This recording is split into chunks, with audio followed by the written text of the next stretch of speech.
Hey, beautiful mamas, picture this. You're sitting down with a warm mug of coffee or tea. Maybe it's even that one that you've reheated twice already today. Or it's the one in the microwave still. And we're just chatting, mom to mom. I'm Amy, and I know how heavy 2025 can feel with all the demands of motherhood. Between diaper changes, school runs, and those endless to-do lists. Oh, mine keeps growing. Anyways, budgeting might seem like one more impossible task. But it's really a way to hold your family close while you're giving yourself a little breathing room. Today, I'm sharing some gentle, practical ways to manage your money with love and intention. This isn't about being perfect, by the way. It's about taking small steps that feel right for you. So let's settle in with our mugs and start this journey together. As you sip that coffee or tea, let's ease into this with something simple. Knowing where your money's going, right? I get it. Tracking every penny when you're juggling a million things can feel daunting. Doesn't sound so simple, does it? But mama, you don't need to have it all figured out today. Just start where you are. Grab a notebook or your phone and jot down your income. So that means your paycheck, your partner's, maybe a side hustle, or that sweet birthday cash from grandma. Whatever it is, zero judgment, I promise. Then, for 1 month, notice what you spend. From groceries to those sneaky toy purchases. Because let's be real, whenever we go to the store, they always ask us to buy them something.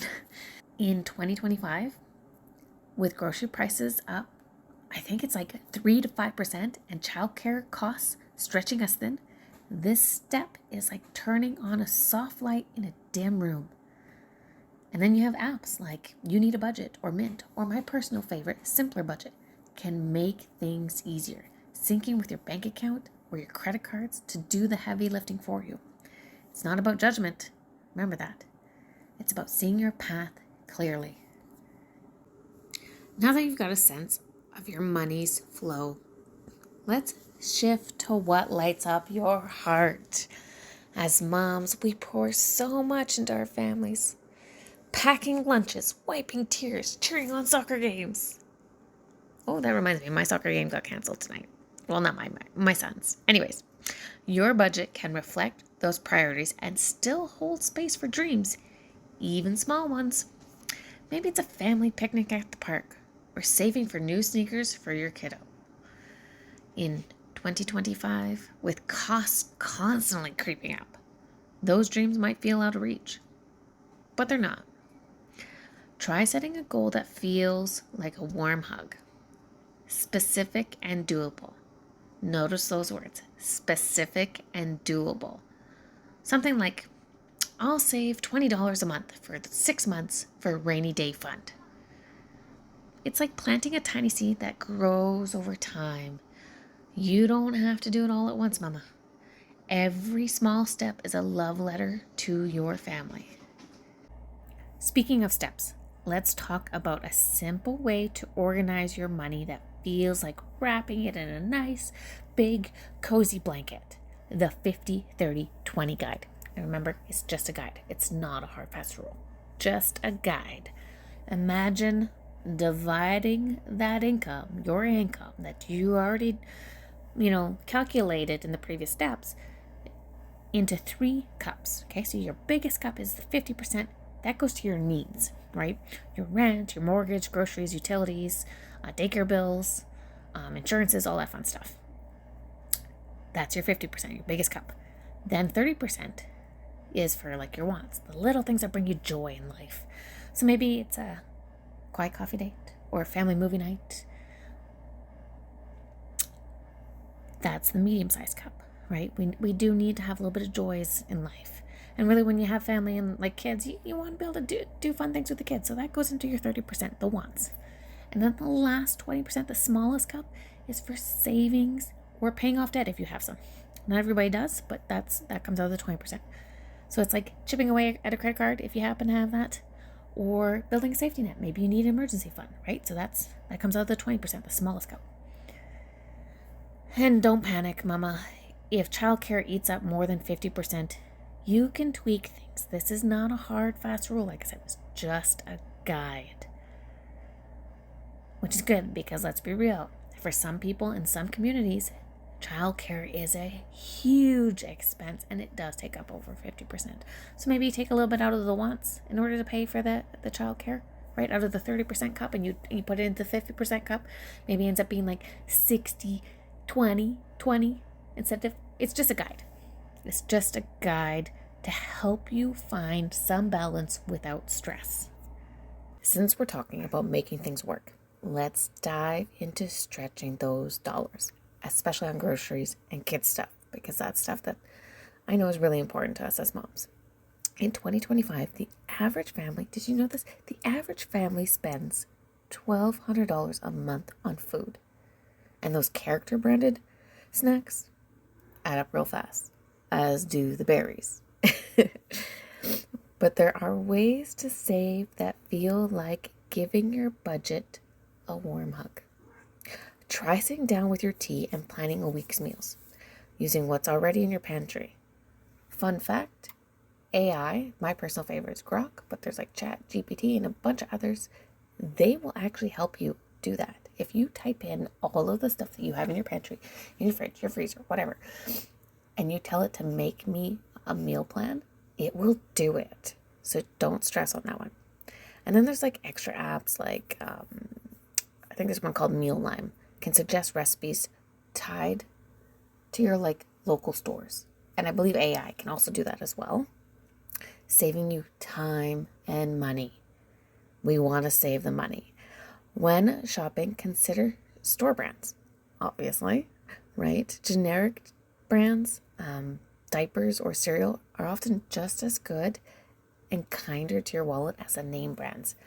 I know with my first two kids, we bought the store brand of diapers, and to be honest, they were like half the price of, say Huggies or Pampers or whatever. But they were just as good. Unfortunately, they don't make them anymore. So with my third child, I'm having to buy the name brand, but if you have the option for the generic brand, definitely look into it. For kids' clothes and toys, obviously check out secondhand stores or like Marketplace on Facebook. You get some incredible deals. I've bought clothes secondhand that still had tags on them, right? Like they weren't even worn. And then sometimes they are worn, but they've only been worn once, and then the kid grew out of it. So like definitely get secondhand. That's you're gonna save a ton of money that way, and then find it's gonna make room for other things in that budget of yours. And don't think of it as like they're getting used stuff, although I mean technically they are, and there's nothing wrong with that. But don't think of it like that. Just think of it like it's meeting their needs and it's helping you budget better. While we're on the topic of saving time, let's lean into technology. There are a few different things that technology can do for us in this particular topic. For one, I've already mentioned, you can get the budgeting apps. Like You Need a Budget, Pocket Guard, Good Budget, Every Dollar, and then my personal favorite is Simpler Budget, but there's a host of others as well, right? That will connect to your bank account, connect to your credit cards, and help you figure out your monthly expenses. Fantastic. Now you're looking to curb some of those expenses. This is where I would suggest, this is something that I do, lean into the use of AI. I know AI can be a bit scary, but listen to what it can do for you, all right? Two things it can do. You can tell it, I have this budget. I need a grocery list made based on my local stores, right? And you have to tell it where you are, obviously. And you tell it your likes and dislikes, and it will actually print you a list based off of a meal plan for the week. And it'll stay within your budget range. How awesome is that? And it'll tell you what stores to buy it at too. That's amazing. Another way it'll do it for you is you can list everything in your freezer, in your pantry, in your fridge, what the ingredients you do have, and say, hey, make me some meals based off the stuff I do have. So you're not wasting those items, and you can make use of what you already have, right? And it'll do that as well. Lean into AI. It's amazing what it can do for you. Another option is your social media platforms. Social media platforms are going to connect you with other moms who are on their own financial journeys. And recently I found out about a social media platform called Blossom. Now it's mainly about investing, but it also just talks about personal finance, and it's all like everybody on there is financially minded. So you may want to look into that one. But even your favorite social media platform, whether that be Facebook or Instagram or Snapchat or whatever the case may be, they have people on their own financial journeys on there. Connect with them. It will help you, and it'll make it feel like you're having a virtual coffee with someone who understands what you're going through. And then there's probably way more, but the last one that I'm going to address in this podcast today is you can automate your savings, right? So it's something that you set it and forget it. So you can set up even just a small transfer to a savings account, right? Just $5-10. It all adds up in the end. You don't have to do anything big right now. And then it's like tucking a little gift away for your future self. So that's something you might want to look into as well. Now, obviously, this does not exhaust every possible scenario with technology, but it's sure a great start. As moms, we know surprises are part of the deal. A sick kid, a car repair, those are always pricey, unfortunately, or a last-minute school fundraiser. How many times have we been hit with that one? That's why an emergency fund feels like a nice soft landing for that kind of stuff, right? Building one can start small. Maybe you only do $500.